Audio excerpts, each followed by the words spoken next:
কি ব্যাপার বান্টু, মিষ্টি নিতে এসেছিস নাকি? হ্যাঁ নেবো তো। কি মিষ্টি নিবি? ওই তো দুটো রসগোল্লা দাও। ও, দুটো রসগোল্লা নিবি? দে 4 টাকা দে। 4 টাকা?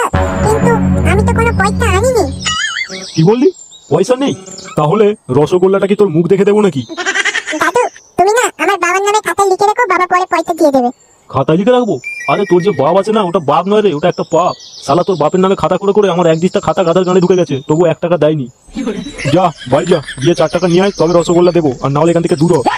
সে গো, পকেটে 1 টাকা নেই আর চুরি হয়ে আমার চলে এসছে রসগোল্লা খেতে। আজ খেতে দেখো না। কি রে, এখনো এখানে হ্যাংলার মতো দাঁড়িয়ে আছিস? তোর কি আমার বাপের মতো মান সম্মান নেই নাকি?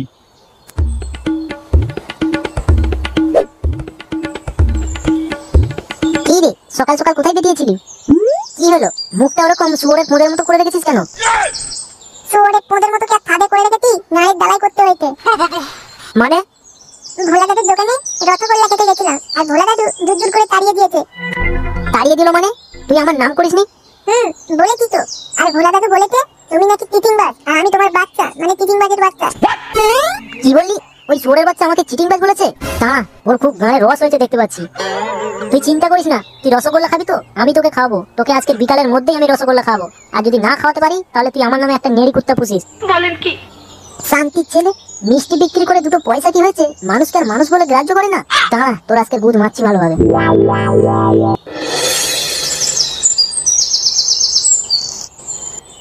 কই রে, আমি খেতে চললাম, তুই দোকানটার একটু খেয়াল রাখিস। আর হ্যাঁ, ভালো কথা, কেউ যদি ধারে মিষ্টি নিতে আসে একদম দিবি না বলে দিচ্ছি। আচ্ছা ঠিক আছে। A few moments later. কি রে বাপ, ভালো আছিস? হ্যাঁ ভালো তো আছি, কিন্তু তুমি কে? তোমাকে তো ঠিক চিনতে পারলাম না। সে কি রে, আমাকে চিনতে পারছিস না? আচ্ছা আচ্ছা বুঝতে পেরেছি, আজকে তুই প্রথম দোকানে বসেছিস না, ওই জন্য আমাকে চিনিস না। আমি তোর বাবার না খুব ভালো বন্ধু, বুঝেছিস? প্রত্যেকদিনই তোদের দোকানে আসি, আর তোর বাবা আমাকে মিষ্টি খেতে দেয়। বলেন কি? যাক গে, ওসব ছাড়। তা তোর বাবা কোথায়, দেখতে পাচ্ছি না তো? ভাত খেতে গেছে নিশ্চয়ই। হ্যাঁ আচ্ছা ঠিক আছে, তাহলে আমি এই 1 গামলি রসগোল্লা বাড়ি নিয়ে যাচ্ছি, কেমন? তোর বাবা এলে বলে দিস। আচ্ছা ঠিক আছে, নিয়ে যাও।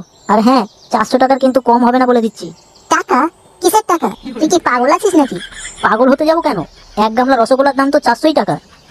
আরে বাবা, আমি কি তোকে এতক্ষণ ইংরেজিতে বললাম? বললাম না তোর বাবা আমার বন্ধু হয়, আর প্রত্যেকদিন আমাকে বিনা পয়সায় মিষ্টি খাওয়ায়। তোর যদি বিশ্বাস না হয় ফোন করে জিজ্ঞাসা কর। আমি বাচ্চা বলে আমাকে কি তুমি বোকাচোদা পেয়েছো নাকি? আমার বাবা যাওয়ার সময় বলে দিয়ে গেছে কাউকে 1 টাকাও ধারে মিষ্টি দিতে না। আরে বাবা, তোর যদি বিশ্বাস না হয় একবার ফোনটা লাগিয়ে তো জিজ্ঞাসা করতে পারিস। আচ্ছা দাঁড়াও, আমি এক্ষুনি ফোন লাগিয়ে জিজ্ঞেস করছি। হ্যালো, হ্যাঁ বাবা। কি হয়েছে? আরে দোকানে একজন এসে অনেকক্ষণ ধরে জ্বালাচ্ছে। আরে আমার নাম বল, দেখবি তোর বাপ ঠিক চিনতে পারবে। বল মাছি এসেছে মিষ্টি খেতে। হ্যাঁ, ওই মাছি এসছে। তুই সেই গাধা তো গাধাই থেকে গেলি।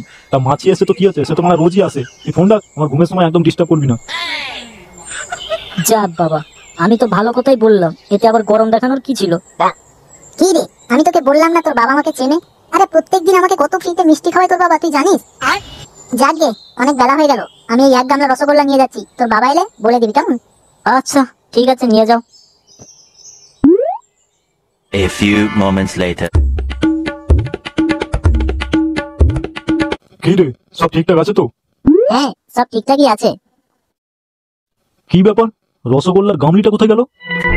ওই তো তোমার বন্ধু মাছি এসেছিল, আর ওই 1 গামলা রসগোল্লা নিয়ে গেছে। আমার বন্ধু নিয়ে গেছে মানে? কে আমার বন্ধু? কেন, তোমাকে ফোন করে বললাম তো তোমার বন্ধু মাছি এসেছে আর রসগোল্লা নিয়ে গেল, তুমি বললে নিয়ে যাক গে।